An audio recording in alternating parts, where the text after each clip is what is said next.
Hello everyone, this is Gaurav and welcome to Omega Academy. बेटा last lecture में हमने पढ़ा था force between multiple charges and superposition principal.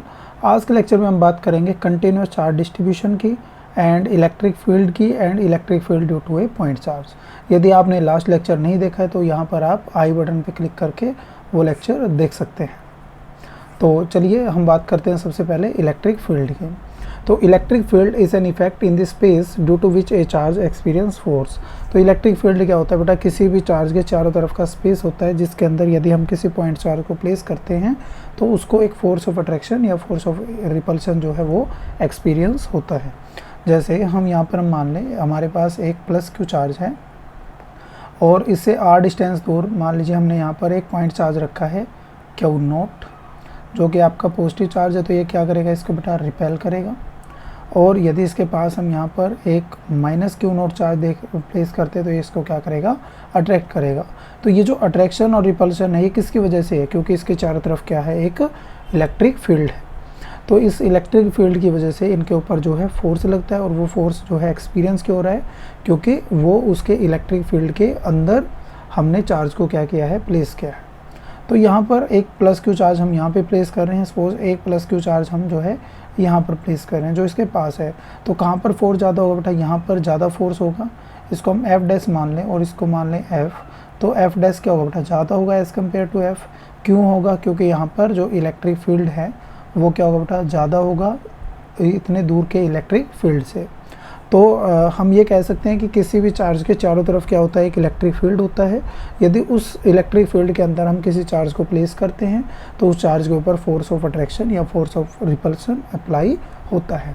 अब हम इस इलेक्ट्रिक फील्ड को कैसे मेज़र करते हैं, तो इसके लिए हम नई टर्म पढ़ेंगे बेटा, इलेक्ट्रिक फील्ड इंटेंसिटी और इंटेंसिटी ऑफ इलेक्ट्रिक फील्ड।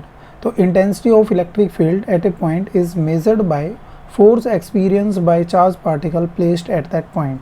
तो इसको समझने के लिए हमने क्या किया बेटा, यहाँ पर हम एक प्लस क्यू चार्ज जो है कंसीडर करते हैं और इससे आर डिस्टेंस दूर हमने जो है एक चार्ज क्यू नोट को क्या किया है, प्लेस किया है। या यहाँ पर हम मान लेते हैं क्यू चार्ज को हमने क्या किया है, प्लेस किया है, जो कि इससे कितना डिस्टेंस दूर है बेटा, आर डिस्टेंस दूर है। अब यहाँ पर जो फोर्स होगा, जो इस क्यू को एक्सपीरियंस हो रहा होगा फोर्स, वो हमारे पास जो फोर्स होगा that is directly proportional to charge Q. तो क्यू के क्या होगा, ये डायरेक्टली प्रोपोर्शनल होगा। दूसरा बेटा ये जो फोर्स होगा that is directly proportional to electric field at that point. तो ये जो इलेक्ट्रिक फील्ड है इसको हम क्या बोलते थे बेटा, इलेक्ट्रिक फील्ड इंटेंसिटी। ये क्या है हमारे पास, इलेक्ट्रिक फील्ड इंटेंसिटी।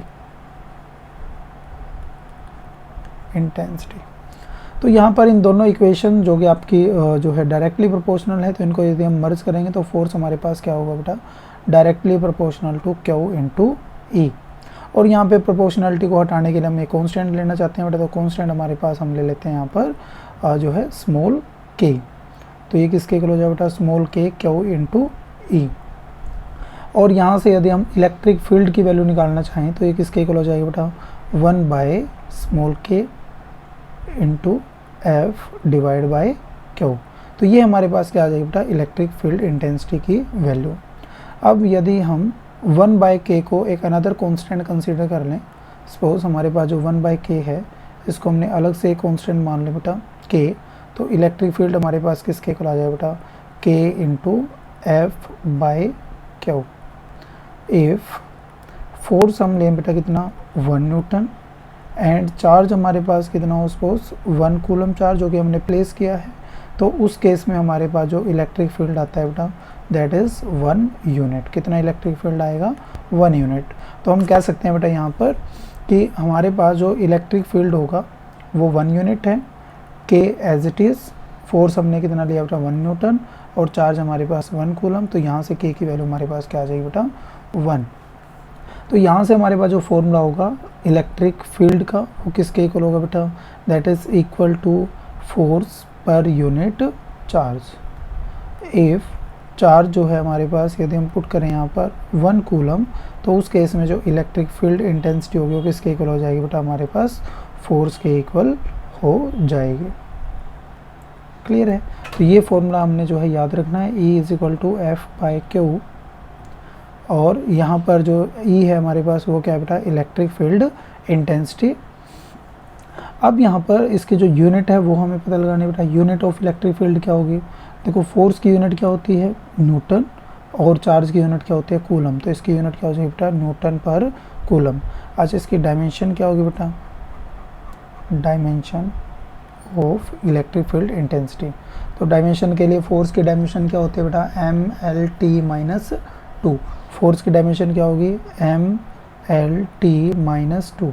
और यहाँ पर चार्ज की डायमेंशन क्या होती है बेटा, हमें पता है चार्ज किसके इक्वल होता है, करंट जो है हमारे पास किसके इक्वल होगा, चार्ज पर यूनिट टाइम, है ना। तो यहाँ से चार्ज की डायमेंशन क्या आ जाएगी, करंट इंटू टाइम, और करंट को लिखते हैं हम किस में, एम्पियर में, और टाइम को हम टी से एज इट इज लिखेंगे। तो यहाँ से हमारे पास डायमेंशन आ जाएगी बेटा MLT-3A-1। तो ये क्या होगी बेटा, dimension of electric field intensity. इसके बाद हम बात करते हैं बेटा कि हम मेज़र कैसे करेंगे इलेक्ट्रिक फील्ड इंटेंसिटी को, या फिर electric field intensity for a point charge.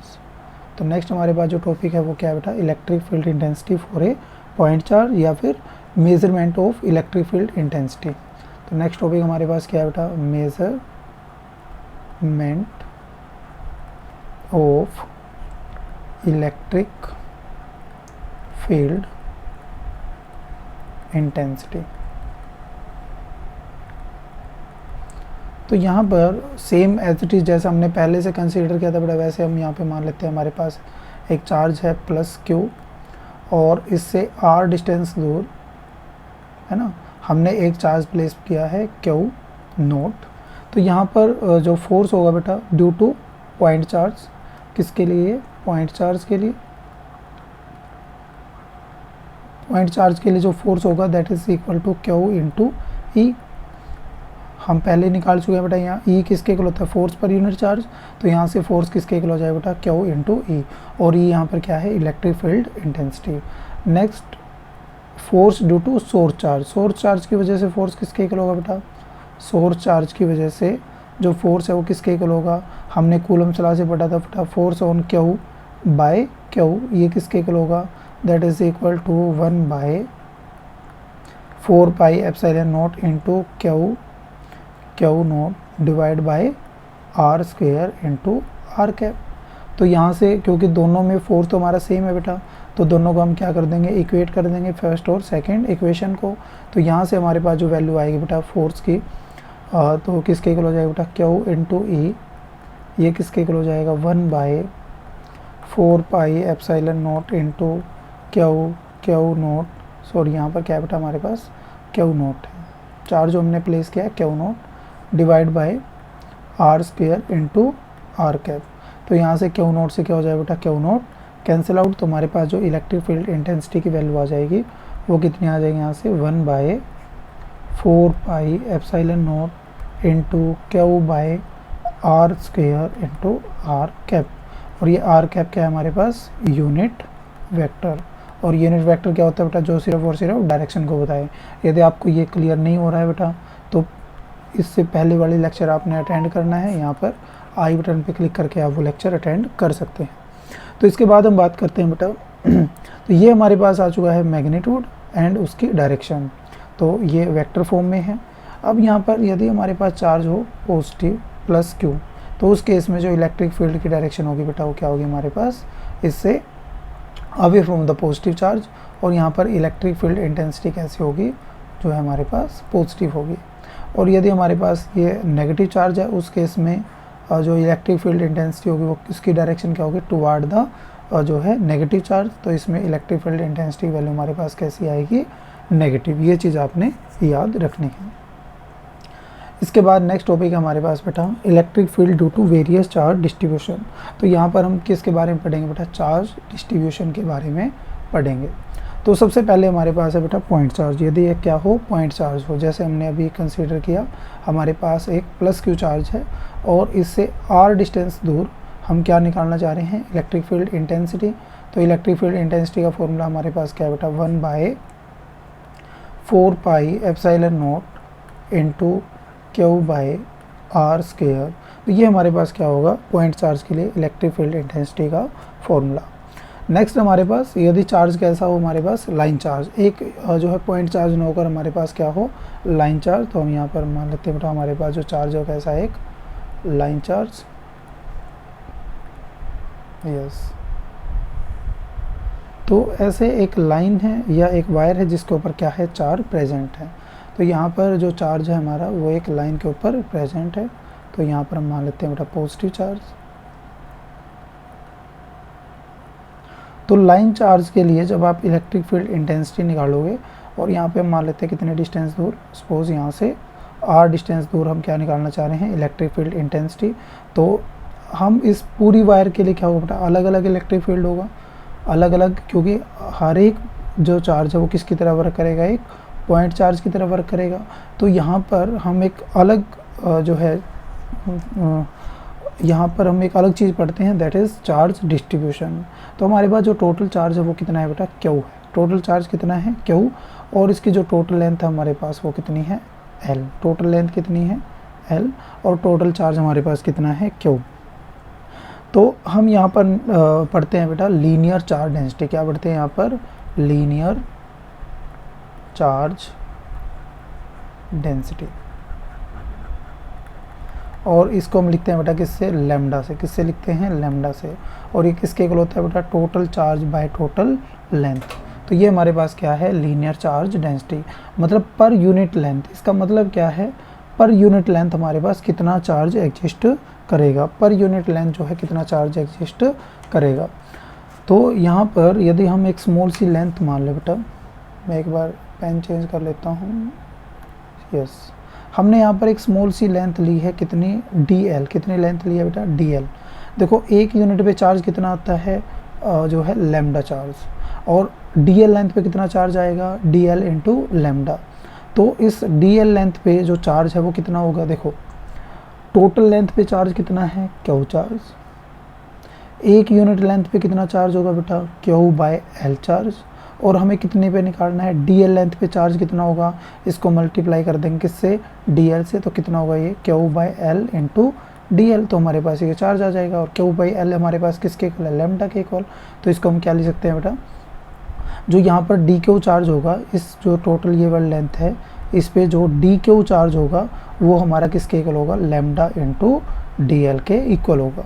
तो इस पॉइंट dl लेंथ के लिए इलेक्ट्रिक फील्ड इंटेंसिटी जो होगी, इलेक्ट्रिक फील्ड इंटेंसिटी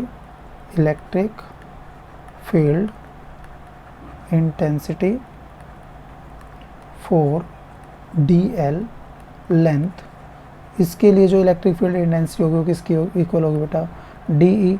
और ये इक्वल हो जाएगा हमारे पास 1/4 pi epsilon naught into D Q, जो यहाँ पर चार्ज है, by R square. R square मतलब यहाँ पर डिस्टेंस है हमारे पास। तो ये हमारे पास क्या आएगी, जो है स्मॉल इलेक्ट्रिक फील्ड इंटेंसिटी की वैल्यू। और यहाँ पर हम डी क्यू की वैल्यू पुट करेंगे तो हमारे पास कितना हो जाएगा बेटा, 1/4 pi epsilon naught, D Q की वैल्यू कितनी होगी, lambda into dl divide by R square. और यदि हम कंप्लीट लेंथ के लिए निकालना चाह रहे हैं तो हमें क्या करना पड़ेगा बेटा, इंटीग्रेट। तो इंटीग्रेशन करेंगे तो हमारे पास क्या है बेटा, टोटल इलेक्ट्रिक फील्ड इंटेंसिटी 0 से लेकर l लेंथ तक, और इसकी वैल्यू कितनी हो जाएगी बेटा, 1/4 pi epsilon naught into lambda dl by R square. तो यहाँ से इसको सोल्व करेंगे तो 1/4 पाई एप्सिलॉन नॉट और लैम्डा बाय आर स्क्वायर, ये तो क्या बेटा कॉन्स्टेंट, और इंटीग्रेशन क्या होगा सिर्फ dl का 0 से लेकर l लेंथ तक। तो इस तरीके से हम क्या निकालेंगे बेटा, लाइन चार्ज के लिए इलेक्ट्रिक फील्ड इंटेंसिटी। नेक्स्ट है हमारे पास, यदि चार्ज हमारा किसके ऊपर प्रेजेंट है बेटा, सीट के ऊपर प्रेजेंट है। तो सीट के केस में क्या करेंगे, तो यहाँ पर सबसे पहले हम एक ड्रॉ कर लेते हैं बेटा, ये हमारे पास है एक सीट, और इस सीट के ऊपर है हमारे पास सपोज पॉजिटिव चार्ज। तो यहाँ पर क्या है बेटा, पॉजिटिव चार्ज। और इसका जो एरिया हम लेते हैं बेटा, सपोज इसका एरिया है ए, इस पूरी सीट का जो एरिया है वो है कैपिटल ए, और इस पे जो टोटल चार्ज है वो कितना है बेटा, क्यू। तो सीट के केस में यदि हम इससे r डिस्टेंस दूर, कितना डिस्टेंस दूर बेटा, r डिस्टेंस दूर क्या निकालना चाह रहे हैं, इलेक्ट्रिक फील्ड इंटेंसिटी। तो उसके लिए हमें क्या यूज़ करना पड़ेगा बेटा, यहाँ पर एरियल चार्ज डेंसिटी क्या यूज़ करना पड़ेगा, एरियल, या फिर कहीं बुक में इसको सरफेस चार्ज डेंसिटी बोलते हैं। क्या बोलते हैं बेटा? Surface charge density. और इसको हम लिखते हैं बेटा किससे? सिग्मा से। किससे लिखते हैं? सिग्मा से। और ये क्या होगा बेटा? Total charge by total area. Total charge by total area. तो यहाँ पर हम एक छोटा सा एरिया ले लेते हैं बेटा, डी ए। हमने यहाँ पर एज्यूम किया एक छोटा सा एरिया। कितना एरिया यहाँ पर लिया है? D A. और इस डी ए एरिया के अंदर जो टोटल चार्ज होगा कितना होगा बेटा? D Q. कितना चार्ज होगा? D Q. और इस डी क्यू चार्ज की वजह से जो इलेक्ट्रिक फील्ड होगा उसको हम लिख सकते हैं बेटा डी ई हमारे पास किसके इक्वल हो जाएगा? 1/4 एप्सिलॉन नॉट इनटू चार्ज कितना है बेटा? D Q divide by R square. तो ये हमारे पास क्या आएगा? नेट जो है electric field for D Q charge. और यदि हम यहाँ पर डी क्यू की वैल्यू पुट करेंगे बेटा, देखो टोटल एरिया पे जो चार्ज है वो कितना है बेटा? Q charge. 1 यूनिट एरिया पे चार्ज कितना होगा? क्यू बाई ए। और हमें किस पे निकालना है बेटा? डी ए एरिया पे चार्ज निकालना है, तो कितना होगा बेटा? Q by A into D ए। और ये चार्ज किसके इक्वल होगा बेटा? ये चार्ज होगा हमारे पास डी क्यू के इक्वल। तो डी क्यू की वैल्यू क्या होगी? क्यू बाई ए। और क्यू बाई ए किसके इक्वल है बेटा? सिग्मा। और यहाँ पर D A as it is. तो यहाँ पर डी क्यू की वैल्यू पुट करेंगे तो हमारे पास कितना हो जाएगा बेटा? 1/4 एप्सिलॉन नॉट। और यहाँ से क्या वैल्यू पुट करेंगे बेटा? Sigma into D A by R square. तो यदि हम कंप्लीट सीट के लिए निकालना चाहते हैं बेटा, तो इलेक्ट्रिक फील्ड निकालने के हमें क्या करना पड़ेगा? इंटीग्रेशन 0 से लेकर कंप्लीट एरिया। और 1/4 epsilon naught into sigma into D A by R square. तो ये हमारे पास क्या हो जाएगा बेटा? Complete electric field for a sheet. Next हमारे पास हम बात करते हैं बेटा नॉन कंडक्टिंग स्फीयर के। किसकी बात करते हैं हम? Non conducting sphere. तो यहाँ पे हम ड्रॉ कर लेते हैं बेटा, ये हमारे पास है एक नॉन कंडक्टिंग स्फीयर। तो नॉन कंडक्टिंग स्फीयर है तो बेटा यहाँ पर जो चार्ज है वो इनसाइड में प्रेजेंट होगा। तो यहाँ पे आउटसाइड में और इनसाइड में चार्ज क्या होगा? यहाँ पर एग्जिस्ट करेगा। और यहाँ से हम आर डिस्टेंस दूर क्या निकालना चाह रहे हैं?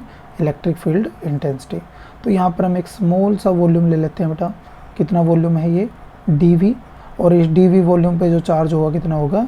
dq। और इस dq चार्ज की वजह से हम जो इलेक्ट्रिक फील्ड निकालेंगे उसकी जो वैल्यू होगी वो किसके इक्वल होगी बेटा? यहाँ पर de is equal to 1/4 epsilon naught into dq जो कि चार्ज होगा यहाँ पर डिवाइड बाय आर स्क्वायर। अब यहाँ पर dq निकालने के लिए नॉन कंडक्टिंग स्फीयर के में हम क्या पढ़ते हैं बेटा? Volumetric charge density. क्या पढ़ेंगे यहाँ पर? Volumetric charge density. और इसको हम लिखते हैं बेटा रो से। किससे लिखते हैं? रो से। और ये क्या होगी? Charge per unit volume. Charge per unit volume. तो सेम वैसे बेटा ये जो हमने जो नॉन कंडक्टिंग स्फीयर लिया है इसका वॉल्यूम मान लेते हैं v। और इस पे जो टोटल चार्ज है वो कितना है बेटा? यहाँ पर भी क्यू। तो हमें क्या निकालने बेटा? यहाँ पर डी क्यू की वैल्यू। देखो टोटल वॉल्यूम v पर जो चार्ज है वो कितना है? क्यू। 1 यूनिट वॉल्यूम पर जो चार्ज होगा कितना होगा? Q by total volume. और हमें कितने पे निकालना है बेटा? डी पे। तो डी पे चार्ज कितना होगा? Q by V into D. और इस डी पे जो चार्ज है उसको हम किससे लिखेंगे? D Q. और हमें पता है बेटा क्यू बाई वी किसके इक्वल होगा? रो इंटू डी। तो यहाँ पर इसकी वैल्यू पुट कर दें तो हमारे पास कितना आ जाएगा बेटा? ये 1/4 epsilon naught into rho into D divide by R square.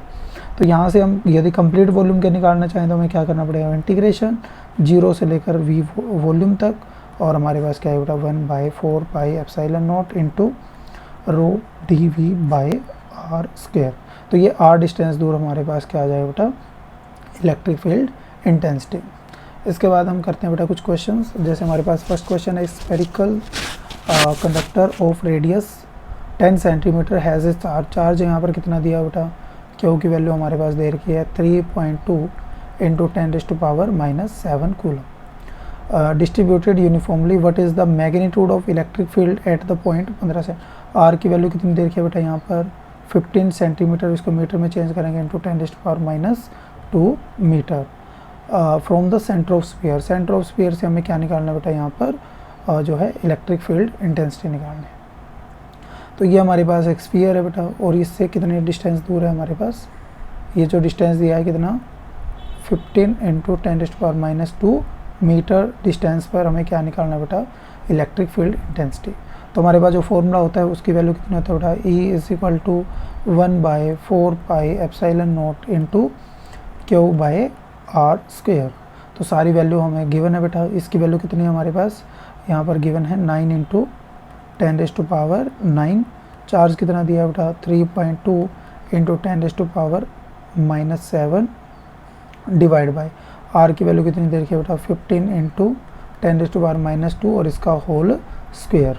इसको सोल्व करेंगे बेटा, कितना हो जाएगा 9 इंटू 10⁻9 और इसको लिख सकते हैं बेटा हम 32/10 और यहाँ पर 10⁻⁻7 और इसको नीचे सोल्व करेंगे बेटा, ये कितना हो जाएगा 15 इंटू 15 इंटू 10⁻⁻2 और इसका स्क्वायर होगा तो 10⁻⁻4 हो जाएगा। तो यहाँ से कितना हो जाएगा बेटा, 3 पे चला जाएगा तो यहाँ पर 5, 3 से वापस यहाँ पे क्या आएगा बेटा 5। तो हमारे पास यहाँ पर क्या बचेगा बेटा, देखो 10⁻9 है और यहाँ -7, तो यहाँ से क्या बचेगा 10⁻2, इन दोनों से क्या बचेगा बेटा 10⁻2 और यहाँ पर नीचे हमारे पास क्या बेटा 10 और 10⁻4, तो यहाँ पर बचेगा 10⁻3, ऊपर जाके 10⁻+3 हो जाएगा बेटा। ऊपर कितना बचेगा 10⁻5 और इधर बचेगा हमारे पास कितना बेटा 32 डिवाइड बाय 25 और इसको कट करेंगे हमारे पास वैल्यू आएगी 1.28 इंटू 10⁻, जो है +5। तो हमारे पास एक ही ऑप्शन है बेटा, तो हमारे पास ऑप्शन क्या आएगा ए। नेक्स्ट क्वेश्चन है पार्टिकल ऑफ मास m। एक पार्टिकल है जिसका मास क्या दिया हुआ है m और इस पर चार्ज है q। इस पर चार्ज कितना है बेटा q is placed in uniform electric field. इसको किस में रखा हुआ है बेटा, यूनिफॉर्म इलेक्ट्रिक फील्ड में। तो ये हमारे पास जो इस डायरेक्शन में हमने मान लिया क्या है, इलेक्ट्रिक फील्ड। और ये कैसा इलेक्ट्रिक फील्ड है, यूनिफॉर्म, मतलब इधर पॉजिटिव होगा बेटा कहीं ना कहीं और इधर क्या होगा नेगेटिव। तो ये हमारे पास डायरेक्शन ऑफ इलेक्ट्रिक फील्ड, इधर जो हमारे पास इलेक्ट्रिक फील्ड है। अब क्या पूछ रहा है बेटा, the kinetic energy attain by the particle after moving A distance y। तो यहाँ से अब पॉजिटिव चार्ज है बेटा, इधर किधर जाएगा, ये पॉजिटिव आपका जो है नेगेटिव की तरफ जाएगा। और कितना डिस्टेंस गया बेटा, यहाँ से y डिस्टेंस गया है। तो y डिस्टेंस गया है तो हमारे पास जो फोर्स है, यहाँ पर फोर्स की वैल्यू कितनी हो बेटा q इंटू ई। तो q ई हमारे पास क्या है फोर्स और डिस्प्लेसमेंट कितना है बेटा, यहाँ पर डिस्प्लेसमेंट हमारे पास क्या है, यहाँ पर y हमारे पास क्या है डिस्प्लेसमेंट। तो टोटल एनर्जी चाहे वो काइनेटिक हो बेटा पोटेंशियल हो, तो यहाँ पर कौन सी एनर्जी है काइनेटिक। तो एनर्जी किसके इक्वल होती है बेटा, फोर्स इंटू डिस्प्लेसमेंट। तो फोर्स हमारे पास क्या है क्यू ई और डिस्प्लेसमेंट कितना है y। तो हमारे पास जो आंसर आ जाएगा क्या हो जाएगा बेटा, answer C Q E Y.